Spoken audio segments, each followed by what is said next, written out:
វាសួរនឹងសួស្ដីអ្នកនរគ្នាថ្ងៃនេះខ្ញុំមកបរៀនមេរៀនតដែលពីមេរៀនមុនយើងបានបរៀនពី constraint mistake ហើយនិង relevant អញ្ចឹងយើងតមេរៀនថ្មីគឺយើងបាន type មកថ្មីទៀតហើយគឺ type image decimal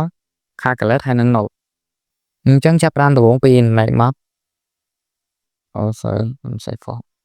image កន្លែងខ្ញុំដាក់ថា student photo កន្លែងនេះខ្ញុំដាក់ free កន្លែងនេះខ្ញុំដាក់បញ្ចូលរូបទៀតហើយនៅខាងនេះខ្ញុំដាក់ថាសូមបញ្ចូលរូបទៀតចុះយើង copy មកខ្ញុំអត់ចង់ឲ្យវាវែងឆ្ងាយយូរទេយើងឡាយទៅ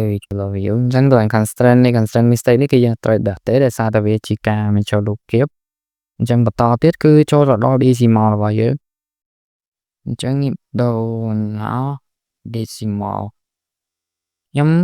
ដាក់ decimal នេះមកដើម្បីឲ្យដឹងពីដំណើរការរបស់ calculate ថាវាធ្វើរបៀបម៉េចអូខេអញ្ចឹងកន្លែង decimal នេះគឺខ្ញុំដាក់ថា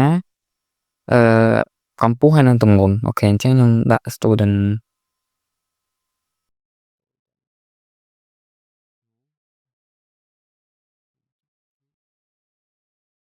នេះគឺកម្ពស់ចាក់ដាក់ទៅបញ្ចូលកម្ពស់ save អូខេសូមបញ្ចូលកម្ពស់បន្តមកយើងដល់ decimal ទៀតគឺទម្ងន់ student ហើយសូមបញ្ចូលទម្ងន់មកចង់ស៊ីពេលយូរទេអញ្ចឹងខ្ញុំអានចាំមកទៅដោយសារតែ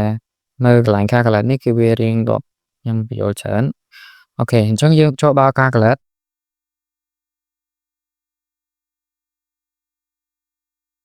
ការមកស្រួលអញ្ចឹងនៅកន្លែង calculate នេះដែរយើងត្រូវមានក្នុង type នេះគឺកន្លែង header វាអូខេយើង header វាអញ្ចឹងហ្នឹងហើយយើងដាក់ header មួយទៀតគឺ header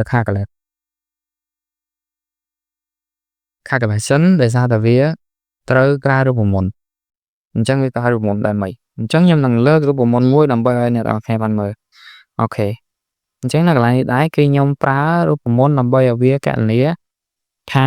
គីឡូយើងនិងកម្ពស់យើងហ្នឹងត្រូវនឹងស្តង់ដារឬមួយក៏វារបៀបមិនអត់អញ្ចឹងខ្ញុំយកតាមរូបមន្តBIM ដែលស្មើនឹងគីឡូគុណនឹងកម្ពស់អូខេគីឡូគុណនឹងកម្ពស់លើកជាការ៉េនិយាយក៏បានណាអូខេអញ្ចឹងខ្ញុំប្រើរូបមន្តវាមក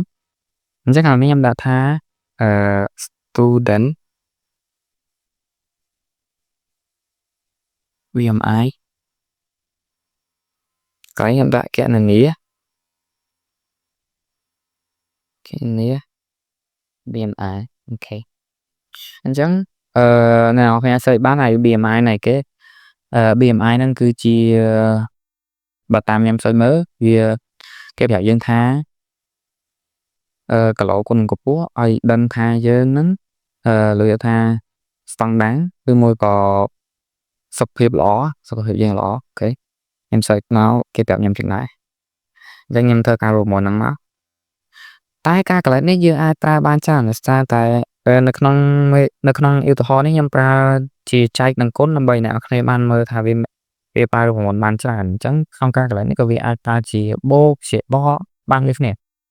អញ្ចឹងខ្ញុំប្រើរូបមន្តកន្លែងនេះគឺការរូបមន្តចែកហើយគុណអូខេអស់ហើយអញ្ចឹងខ្ញុំមកដល់កន្លែង note អញ្ចឹង note នេះយើងប្រើដើម្បីអី note នេះគឺយើងប្រើដើម្បីឲ្យអ្នកបញ្ចូលហ្នឹងមើលហើយអត់អាចបំពេញបានឯគ្រាន់តែអាចមើលបានគឺរបៀបថាជាonly read អត់អាចបំពេញអត់អាចកែអត់អាចអីបានទេគ្រាន់តែមើលបានតែប៉ុណ្ណោះអញ្ចឹងខ្ញុំនឹង note ឲ្យគេថា BMI note អូខេអញ្ចឹងកន្លែងនេះខ្ញុំដាក់ថា BMI តើរូបមន្តអញ្ចឹងខ្ញុំដាក់កន្លែងហ៊ាននេះមកតើរូបមន្តនេះគេដូរឆ្លាច់មក BMI ស្មើនឹងBMI ស្មើនឹងទម្ងន់អូខេ thế mà haiបន្តមកទៀតគឺខ្ញុំនឹងដាក់រូបមន្តវានៅកន្លែង calculate នេះអូខេអញ្ចឹងរូបមន្តវាបានដូចម៉េចរូបមន្តវាចេញមកមិនអញ្ចឹងយើង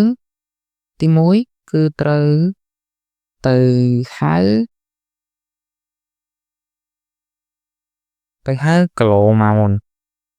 អូខេអញ្ចឹងដូចដែលខ្ញុំបាននិយាយគឺគីឡូចែកនឹងកម្ពស់ទៅជាការ៉េអញ្ចឹងយើងហៅគីឡូមកយើងដាក់ថា student វាអូខេកន្លែងនេះខ្ញុំលើកទឹកចិត្តឲ្យអ្នកនរគ្នា copy ក៏បានណាឲ្យវាត្រូវហ្មងកុំឲ្យខុសវាបាក់យើងវាអាច error អញ្ចឹងទៅអូខេអញ្ចឹងត្រង់នេះ question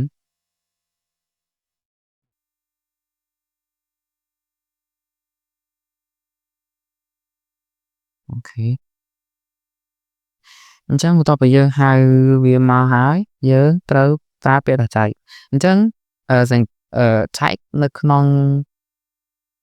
calculate នេះគឺយើងប្រើ del បានអញ្ចឹងខ្ញុំប្រើ del ហើយយើងទៅហៅកម្ពស់របស់សិស្សបើយើងចាំដែរយើងអាច save បានតែបើយើងអត់ចាំដែរទេយើងទៅ copy ក៏បានដែរតែខ្ញុំ